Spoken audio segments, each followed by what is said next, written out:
Your airplane gives you the freedom to fly almost anywhere you want to go. With this freedom comes responsibility. The responsibility to know the requirements of the area in which you're operating and to ensure that you and your aircraft are properly equipped and certified to fly in that airspace. The sky over the United States is divided into various airspace categories. The two main categories are controlled and uncontrolled. Special use airspace and other airspace areas are additional categories. First, let's take a look at controlled and uncontrolled airspace. In controlled airspace, all aircraft operators are subject to certain pilot qualifications, equipment requirements, and operating rules which are specified in the regulations. In addition, you may be required to be in contact with Air Traffic Control, or ATC, while flying in controlled airspace.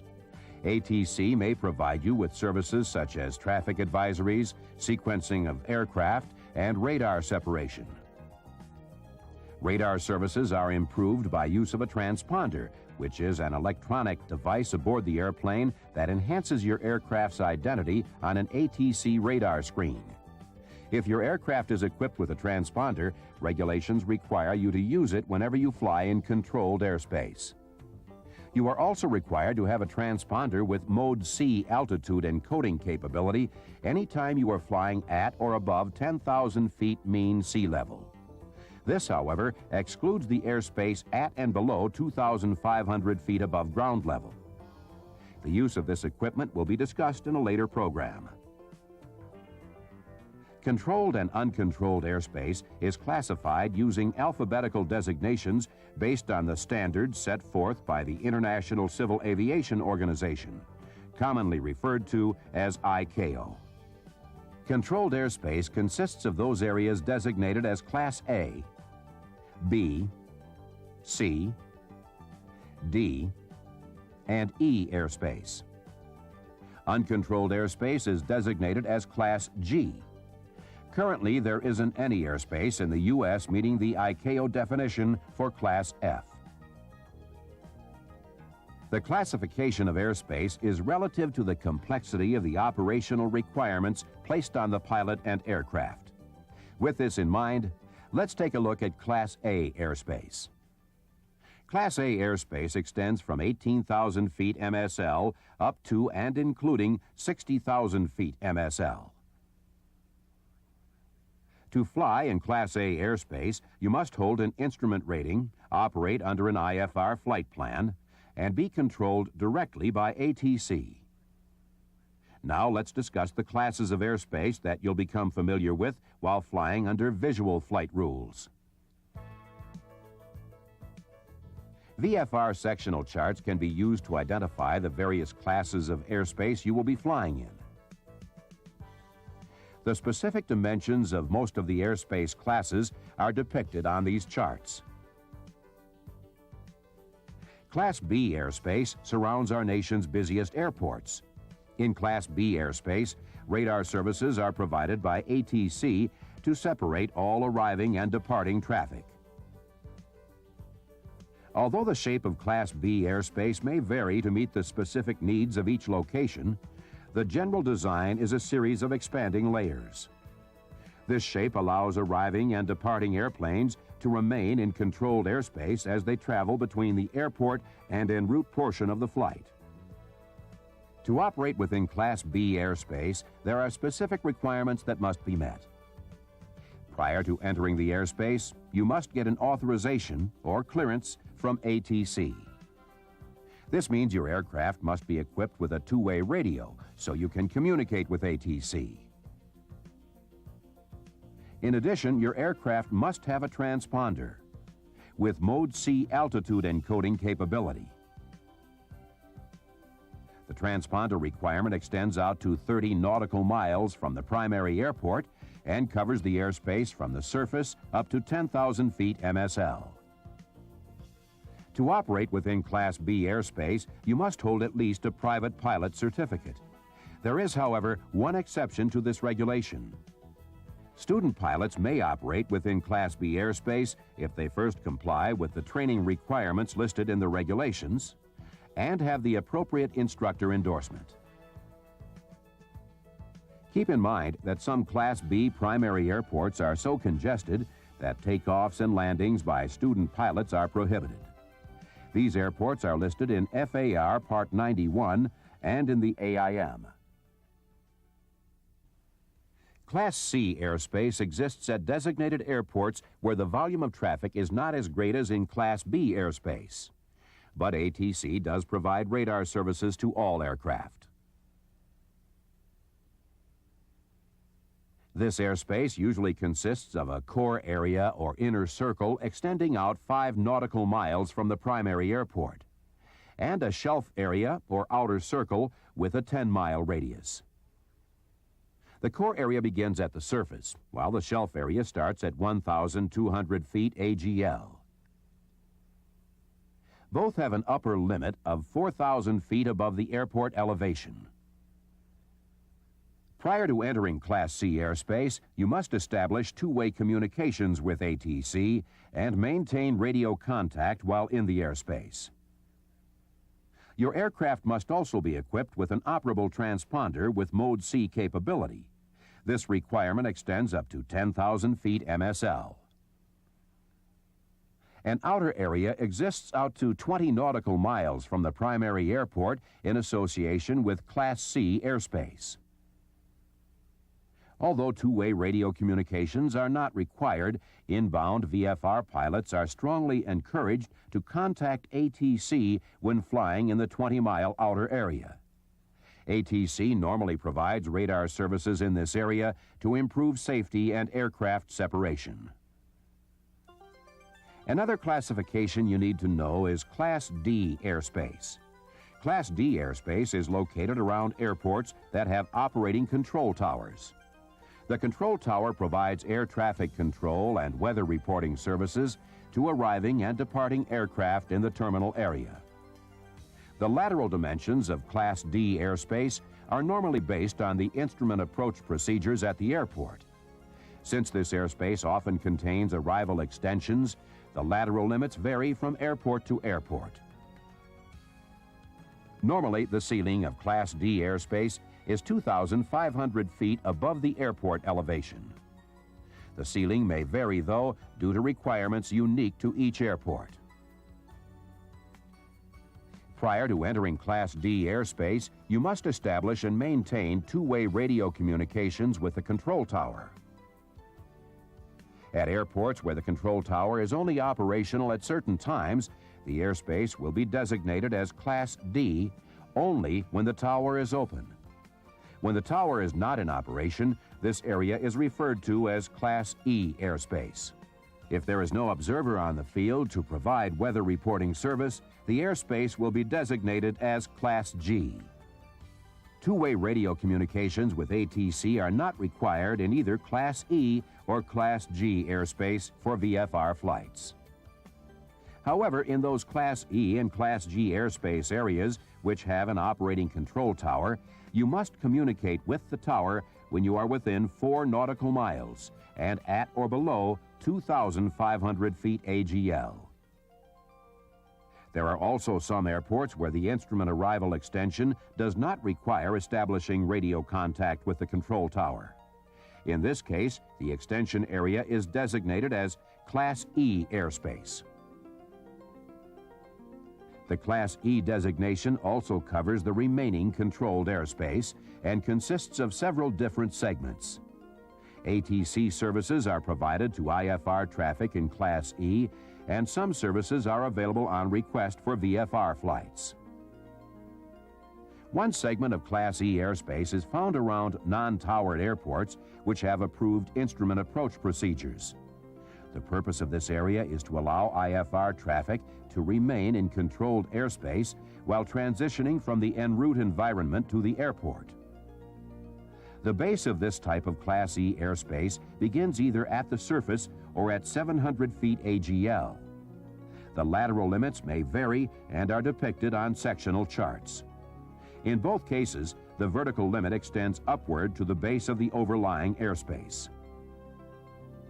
At airports where Class E airspace begins at the surface, weather reporting services are provided by an FAA-designated weather observer. At certain times, this service may not be available, and the airspace will then be designated as Class G. Away from airports, much of the Class E airspace begins at 1,200 feet AGL, and most of your flights will be conducted in this airspace. Federal Airways, also known as Victor Airways, are designated as Class E airspace. These airways allow you to fly from one location to another by radio navigation. These airways are normally 8 nautical miles wide and begin at 1,200 feet AGL. The low-altitude airway system includes the airspace up to, but not including, 18,000 feet MSL. Unless designated at a lower altitude, Class E airspace also covers the 48 contiguous states, the District of Columbia, and a portion of Alaska, beginning at 14,500 feet MSL and ending at the base of Class A airspace. It does not, however, include the airspace within 1,500 feet of the surface. The last letter designation for U.S. airspace is Class G, or uncontrolled airspace. Essentially, all airspace not designated as Class A, B, C, D, or E is uncontrolled. ATC doesn't have any responsibility or authority for aircraft operations in Class G airspace, and unless the area contains an operating control tower, there are no two-way radio communications or special equipment requirements. Although some segments of airspace we have discussed do not require communication or special equipment, it is still important to know their dimensions because of required weather minimums. Specific cloud clearance and visibility minimums have been established for VFR flights in both controlled and uncontrolled airspace classes. Let's take a look at controlled airspace weather minimums first. To operate VFR in Class B airspace, you must remain clear of clouds and maintain at least 3 statute miles flight visibility. You must also maintain 3 statute miles visibility in Class C and D airspace, but the cloud clearance increases to 500 feet below, 1,000 feet above, and 2,000 feet horizontally. These same minimums apply in Class E airspace below 10,000 feet MSL. In Class E airspace above 10,000 feet MSL, though, the minimums increase. You must maintain 5 statute miles flight visibility and maintain a distance from clouds of 1,000 feet below, 1,000 feet above, and 1 statute mile horizontally. Besides the basic VFR weather minimums, there are additional limitations when operating in the vicinity of an airport in controlled airspace. For example, to operate VFR beneath a ceiling within the lateral boundaries of controlled airspace, which extends to the surface, the ceiling must be at least 1,000 feet. In addition, within the lateral boundaries of the surface areas of Class B, C, D, and E airspace, VFR pilots cannot land, take off, or enter an airport's traffic pattern unless the visibility is 3 statute miles or better. These requirements give VFR and IFR pilots the necessary visibility to see and avoid each other during approaches and departures. When the weather is below these VFR minimums, you may be able to obtain a special VFR clearance from ATC. This type of clearance allows you to take off and land as long as you have 1 mile visibility and can remain clear of clouds. Keep in mind, a special VFR clearance cannot be issued at night unless you have a current instrument rating and your airplane is equipped for instrument flight. In addition, special VFR clearances are not issued to fixed-wing aircraft during the day or night at some of the nation's busier airports. A listing of these airports can be found in FAR Part 91.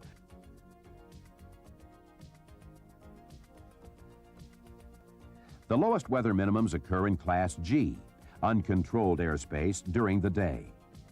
When flying at or below 1,200 feet AGL, regardless of your MSL altitude, you must maintain a flight visibility of 1 statute mile and remain clear of clouds. During the day, when flying higher than 1,200 feet AGL, but less than 10,000 feet MSL in Class G airspace, the flight visibility remains at 1 statute mile. The cloud clearance increases, though, to 500 feet below, 1,000 feet above, and 2,000 feet horizontally. At night, in Class G airspace, the same cloud clearance minimums apply, but the visibility increases to 3 statute miles below 10,000 feet MSL. These same minimums also apply to any airspace above 10,000 feet, that is within 1,200 feet AGL. There is one exception to these weather minimums in Class G airspace. You may operate an airplane in the traffic pattern at night with a minimum visibility of 1 statute mile. However, you must remain clear of clouds and stay within 1/2 mile of the runway. Finally, if you are operating more than 1,200 feet AGL and you are at or above 10,000 feet MSL in Class G airspace, your weather minimums increase. Here, you are required to maintain 5 statute miles flight visibility and remain 1,000 feet below, 1,000 feet above, and 1 statute mile horizontally from clouds. Airspeed restrictions have also been established for operations in both controlled and uncontrolled airspace. Unless otherwise authorized, you cannot operate an aircraft faster than 250 knots when below 10,000 feet MSL, regardless of the type of airspace. When operating below 2,500 feet AGL and within 4 nautical miles of the primary airport of a Class C or D airspace area, the maximum airspeed decreases to 200 knots. This 200-knot limitation also applies to aircraft operating in the airspace below the lateral limits of Class B airspace and in a VFR corridor designated through such airspace. Another major classification of airspace is called special use. You are required to either avoid these areas or to abide by certain limitations within them. For example, flight within prohibited areas is not allowed because of national security or other national welfare reasons. In contrast, flight within a restricted area is not prohibited, although certain limitations may be imposed due to hazards in the area. To fly through this area, you must receive authorization from the restricted area's controlling agency. Warning areas are over coastal and international waters and cannot be designated as restricted. However, the activities within these areas may be as hazardous as restricted areas. Military operations areas are blocks of airspace in which military training or other military maneuvers are conducted. VFR pilots should exercise extreme caution when flying within an active MOA. An alert area usually contains a high volume of pilot training or an unusual type of aerial activity. Flight within alert areas is not restricted, but you are urged to exercise extreme caution and watch for other traffic. Controlled firing areas contain activities which, if not conducted in a controlled environment, could be hazardous to non-participating aircraft. However, when a non-participating aircraft is spotted approaching the area, all activities are suspended. The final grouping we will look at is designated as other airspace areas. The first type of airspace that falls under this classification is called an airport advisory area. There are 3 different types of advisory service available at select airports. The FSS provides a local airport advisory, or LAA, service to all participating aircraft within a 10 statute mile radius at airports that have a flight service station but don't have an operating control tower. Although your participation is not mandatory, the flight service station gives valuable information about known traffic, wind direction and velocity, the altimeter setting, and the favored runway. Remote Airport Advisory, RAA service is provided within 10 miles of busy general aviation airports that do not have an operating control tower, or FSS, located on the airport. The Airport Facility Directory lists RAA locations and times of operations. The third service available in an advisory area is Remote Airport Information Service, RAIS. This service is used for short-term special events like medium-sized fly-ins to provide pilots with known traffic updates and special instructions. Service notification is given through a NOTAM D. Military training routes are also defined as other airspace. These routes are developed for the purpose of conducting low-altitude, high-speed military training.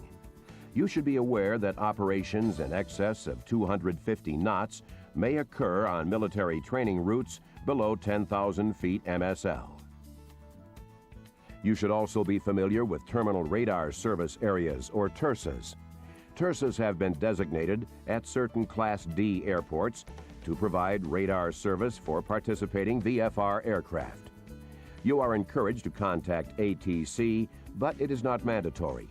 The dimensions of TRSAs are depicted on sectional charts.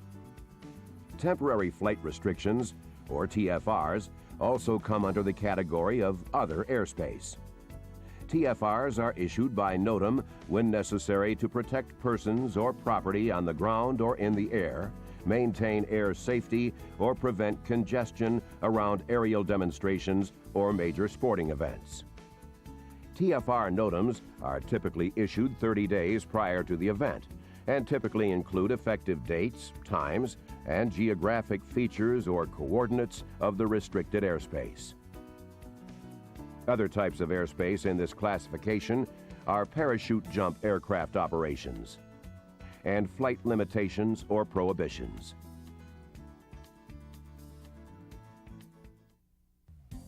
The days of having the sky all to yourself may be gone, but your freedom is not. The different categories of airspace and the regulations that go along with them are designed to make flying safe. By understanding the requirements of each type of airspace, you'll soon realize that you have a great deal of freedom to operate in the national airspace system.